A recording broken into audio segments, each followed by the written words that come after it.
காதலர் வையாற்று நிகழ்ச்சியில பங்கேற்றிருக்கீங்க. இந்த அனுபவம் எப்படி இருக்கு? என்ன சொல்றது, ஒவ்வொரு வருஷமும் வந்து அழகர் ஆற்றுல இறங்குறத தொலைக்காட்சியில் பார்த்து தான் நம்ம வந்து அழகருடைய அருளை பெறுவோம். இந்த முறை வந்து முதல் முறையாக அழகர் ஆற்றுல இறங்குற அந்த இடத்துலையே வந்து அந்த அருள் கிடைக்கிறதுங்கிறது ரொம்ப சந்தோஷம். அதுலேயும் பல லட்சம், அதாவது எத்தனை சொல்ல, கிட்டத்தட்ட ஒரு 20 லட்சம் மக்களாவது ஒன்று கூடுற ஒரு இடமா இருக்குது. அப்படிப்பட்ட ஒரு இடத்துல இந்த அழகர் இறங்குற அந்த ஆற்றுல வந்து நிற்கிறது ரொம்ப ரொம்ப சந்தோஷமாக இருக்குது, ரொம்ப பெருமையாக இருக்குது. ஏன்னா ஒவ்வொருத்தவங்களுக்கும் இது ஒரு கொடுப்பனை, இது சாதாரண விஷயம் கிடையாது. ஏன்னா நம்ம பிறவி பலனை அடைஞ்ச மாதிரி. காரணம் என்னென்னா, நம்ம ஒரு ஊரில் இங்கேயே பிறந்திருப்போம். ஒவ்வொரு கோயிலினுடைய விழாக்களையும் நம்ம தொலைக்காட்சியில் பார்ப்போம். இல்லைன்னா வாய்ப்பு இருந்ததுன்னா நம்ம பாடகருங்கிறதுனால அந்த கோயிலில் போய் பாடுவோம். ஆனால் நேற்று இங்கே அழகருக்கு தேரோட்டத்துக்கு பாடுறதுக்கு வாய்ப்பு கிடைச்சிது. அதுக்கப்புறம் இன்னைக்கு இங்கே வந்து அழகர் ஆற்றுல இறங்குறத பார்க்கறது, மக்களாக நானும் வந்து நிற்கிறது ரொம்ப ரொம்ப சந்தோஷம்.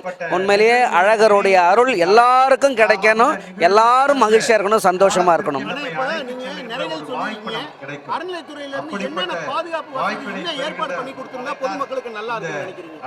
இல்லை, எல்லாமே ரொம்ப சிறப்பாக இருக்குது, எந்த விதத்துலையும் குறை கிடையாது. ஏன்னா மதுரையில் வந்து எல்லா விதமான மக்களும் இங்கே இருக்கிறாங்க. இதை சுற்றியும் சரி, இங்கேயும் சரி.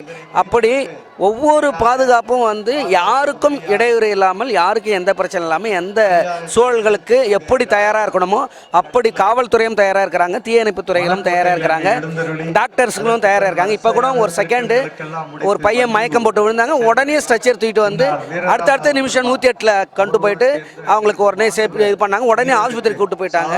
அதுலேயும் பெண்கள் போலீஸ் காவல்துறைங்க அவங்க ரொம்ப இன்னும் பரபரப்பாக இருக்கிறாங்க. அதேமாரி இங்கே அலங்காரங்களும் ரொம்ப அருமையாக பண்ணியிருக்காங்க. பூ அலங்காரம் இருந்தாலும் சரி, மேடை அலங்காரம் சரி, ஸ்டேஜ் அலங்காரமும். அதே மாதிரி ஆற்றுல இறங்குற அந்த நீர் வந்து ரொம்ப அழகாக சுத்தமாக அழகருடைய அந்த இதை பார்க்கும்பொழுது அவ்வளோ அருமையாக இருந்தது. எல்லாமே ரொம்ப சிறப்பாக இருக்கு. அவங்கவுங்க பாதுகாப்பாக அவங்கவுங்க சேஃப்டியாக இருந்துக்க வேண்டியதான். ஒரு 3 மணி இருக்கும். என்ன நடக்கும், ஒரு மாடனுடனாய் மாறி போவார். ஆகவே என்ன செய்யும்? வணக்கம், நான் உங்கள் திரைப்பட பின்னணி பாடகர், நாட்டுப்புற இசை பாடகர் வேல்முருகன். நிறையா நம்மளுடைய மதுரையினுடைய எல்லா பெருமைகளையும் பாடல்களாக நிறைய பாடியிருக்கிறேன். உங்களுக்கு தெரியும், சுப்பிரமணியபுரம் படத்தில் மதுரை குலுங்க குலுங்க பாடல் பாடி உங்களுக்கு எல்லாம் பரிச்சயமான பாடல்கள். அதனால் இந்த நேரத்தில் அழகரை பார்க்குற அந்த காட்சியில் உங்களையெல்லாம் சந்திக்கிறதுல ரொம்ப ரொம்ப நன்றி. VHP நியூஸ் உங்களுக்கு என்னுடைய நன்றி தெரிவிச்சுக்கிறேன். நன்றி, வணக்கம்.